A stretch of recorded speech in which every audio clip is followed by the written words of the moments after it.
लंबे बालों वाली बहू। अंजलि ने बचपन से कभी बाल नहीं कटवाए होते, जिस वजह से उसके बाल उसकी हाइट से भी लंबे होते हैं। एक दोपहर उसकी मम्मी अंजलि के बाल बांध रही होती है।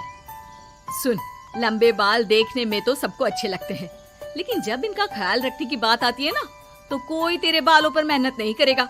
कुछ समय बाद ससुराल जाएगी, इसलिए क्यों नहीं इन्हें थोड़ा कटवा ले। कैसी बात कर रही हो मम्मी? आप मेरे साथ मेरे बालों पर मेहनत तो करती ही हो, और चाहे कुछ भी हो जाए, अब मैं अपने बाल नहीं कटवा सकती। और आपको वजह तो पता ही है। अपनी बेटी को इतना खुश देखकर उसकी मम्मी आगे कुछ नहीं बोलती।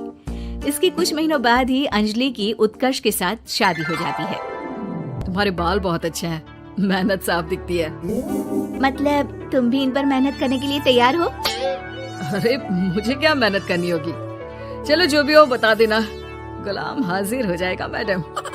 पति की बात सुन अंजलि हंस पड़ती है। दिन बीतने लगते हैं, सब कुछ अच्छा चल रहा होता है, लेकिन सिर्फ उसी दिन तक जब तक सिर धोने की बारी नहीं आती। और वो दिन आते ही अंजलि उत्कर्ष के पास जाती है। सुनिए ना, मैं अकेले हेयर वॉश नहीं कर सकती, प्लीज हेल्प कर दो। अरे यार, आज तो बहुत इम्पोर्टेंट मीटिंग है, जल्दी ऑफिस पहुंचना है, कल कर लेना, पक्का मदद कर दूंगा। सॉरी यार। उत्कर्ष वहाँ से चला जाता है, जिसके बाद अंजलि शैम्पू की बोतल लिए सास के पास जाकर उनसे मदद मांगती है। जहाँ अंजलि की बात सुन सास जोर जोर से हंसने लगती है। बावली हो गई है क्या? तेरे बाल धोऊंगी, जब अकेले संभाले नहीं जाते तो इतने लंबे बाल किए ही क्यों? ये कहकर सास भी वहाँ से चली जाती है। अंजलि मन ही मन सोचती है, मम्मी सही बोलती थी, तारीफ सब करेंगे, पर थोड़ी भी मेहनत कोई नहीं करेगा। अब अंजलि खुद ही हेयर वॉश करने बाथरूम में चली जाती है। इस बात को 3 घंटे बीत जाते हैं, लेकिन अंजलि बाथरूम से बाहर नहीं निकलती। सास बाथरूम का दरवाजा खटखटाती है। अरे ओ महारानी, अंदर घर बसाने का प्लान है क्या? यहाँ सारे काम पड़े हैं, तेरे बालों की वजह से हम क्या भूखे मर जाएं? सास की आवाज सुन अंजलि अगले ही पल बाहर निकल आती है, लेकिन सही तरीके से सिर नहीं धुलने पर उसके आधे बालों में शैम्पू और बाकी बालों से पानी बह रहा होता है। हाय नास पीटी, इतने घंटे लगा दिए फिर भी इन्हें ठीक से धो कर नहीं आई। अब क्या सारे घर में पानी पानी करती घूमेगी? अरे कहीं मुझे ही ना गिरा दियो। आज तक कभी अपने आप हेयर वॉश नहीं किया, हमेशा मम्मी हेल्प कर देती थी, इसलिए टाइम लग गया। अंजलि और उसके बालों से टपक रहे पानी का हाल देख सास अपनी ही जान बचाने के लिए बहू को दोबारा बाथरूम में ले जाकर उसका अच्छी तरह हेयर वॉश कर बालों का पानी निकाल देती है। अब जल्दी काम पर लग जा, और मुझे दोबारा इस घर में तेरी जुल्फों का टंटा नहीं चाहिए। सास की बात मानकर अंजलि चुपचाप काम पर लग जाती है। इसी तरह दिन बीतने लगते हैं, जिसमें अब अंजलि हेयर वॉश के लिए आधे दिन का समय लेकर अपने घर आने लगती है। पर सास को इससे भी दिक्कत हो जाती है, जिसके चलते धीरे धीरे अंजलि के लिए अपने बालों का ख्याल रखना मुश्किल होने लगता है। न तेल लग रहा है, न समय से हेयर वॉश हो रहा है, और बालों में कंघा घुमाए तो हफ्ते बीत जाते हैं। मुझसे अपने बालों की ऐसी दुर्गति देखी नहीं जा रही। इसी तरह दिन और दिनों के साथ महीने बीत जाते हैं, जिसमें अच्छे से ख्याल नहीं रखने की वजह से अब बाल रफ उलझे हुए होने के साथ साथ हेयर फॉल भी शुरू हो जाता है। अब क्या हमें अपने बालों में उलझा कर कूड़े में फेंकने का इरादा है?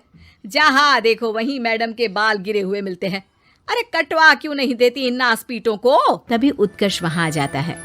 अरे कैसी बात कर रही हो माँ, आपके बोले बिना वो सब कुछ कर देती है, और बदले में जब सिर्फ अपने बालों के लिए जरा सी मदद चाहती है तो आप उसे ऐसी बातें सुनाती हो।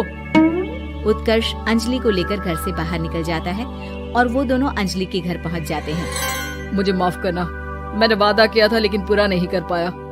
अब तुम जैसा कहोगी मैं वैसा ही करूँगा। अंजलि की मम्मी उन्हें बहुत सारे घरेलू उपाय बताती हैं, जिन्हें अच्छे से समझकर दोनों घर वापस आते हैं, और अब मिलकर अंजलि के बालों को ठीक करने के मिशन पर लग जाते हैं। अरे पत्नी की सेवा में तो ऐसे लगा है जैसे इसके बालों में से खजाना निकल आएगा। इसी तरह कुछ महीने बीत जाते हैं, और धीरे धीरे अंजलि के बाल पहले जैसे हो जाते हैं। आधा सफर तो कंप्लीट हुआ, अब आधा बचा है। हाँ, कौन सा आधा?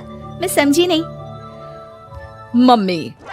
अब अपनी मम्मी को बहू की कीमत समझाने के लिए पहले उत्कर्ष उनकी सब सहेलियों को घर बुला लेता है, और फिर अंजलि को उनके सामने लेकर जाता है, जिसे देख वहाँ बैठी सास की सभी सहेलियों का मुंह खुला का खुला रह जाता है। अरे वाह, तेरी बहू के बाल कितने सुंदर है।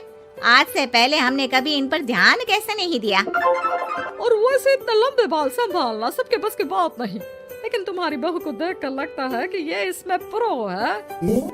वैसे बहू, लंबे बाल देवी के भी होते हैं और चुड़ैल के भी, इसलिए अपने अंतर्मन में कभी कुछ बुरा मत आने देना और इस घर के लिए लक्ष्मी का रूप बनना। अरे किस बात की, घर की आधी लक्ष्मी तो ये इन्हीं जुल्फों पर खर्चा कर देती है। सास की इस बात पर अंजलि तुरंत पैसे ले जाकर सास के हाथ में रख देती है। अब मुझे सबके सामने नीचा दिखाने के लिए पैसे दे रही है क्या? नहीं नहीं मम्मी जी, पैसे आपको इसलिए दिए हैं क्योंकि ये उन्हीं बालों की कमाई है जिन्हें आप रात दिन कोसती रहती हैं। अगर आप वो सब नहीं करती तो मेरे बाल खराब नहीं होते और ना ही मैं ये पैसे कमा पाती। है? क्या मतलब है? कहना क्या चाहती हो? मैं शादी के पहले से ही एक हेयर केयर यूट्यूब चलाती हूँ, जहाँ शादी के बाद और बालों के हाल की वजह से मैं इनएक्टिव हो गई थी। पर उस दिन जब उत्कर्ष और मैं मम्मी के पास उपाय पूछने गए तो आइडिया आया कि अपनी हेयर प्रॉब्लम्स ओवरकम करने के साथ साथ इस प्रोसेस की वीडियो बनाकर उसे भी यूट्यूब पर डाल दो तो। और अंजलि की इस आइडिया से वीडियो हिट हो गई, चैनल के सब्सक्राइबर भी बढ़े, साथ में व्यूज और पैसे भी मिले जो इसने आपको देने के लिए सोचा। बहू की बातें सुन सास को अपने बर्ताव पर पछतावा होता है और अब सास, बहू और पति सब मिलकर हेयर केयर और यूट्यूब चैनल पर काम करने लगते हैं। तो दोस्तों, ये थी आज की अपनी कहानी। मैं आशा करता हूँ कि आपको इस कहानी से जरूर कुछ ना कुछ सीखने को मिला होगा। तो अगर आपको ये वीडियो पसंद आया हो तो हमारे चैनल को लाइक, शेयर और सब्सक्राइब करना ना भूलिए। और हाँ, अगर आप ऐसी मजेदार कहानियां सुनना चाहते हो तो बेल आइकन को दबाना भी ना भूलिए, जिससे कि मैं हर एक जो वीडियो अपलोड करूंगा उसकी नोटिफिकेशन आप तक जरूर पहुंचेंगी। धन्यवाद।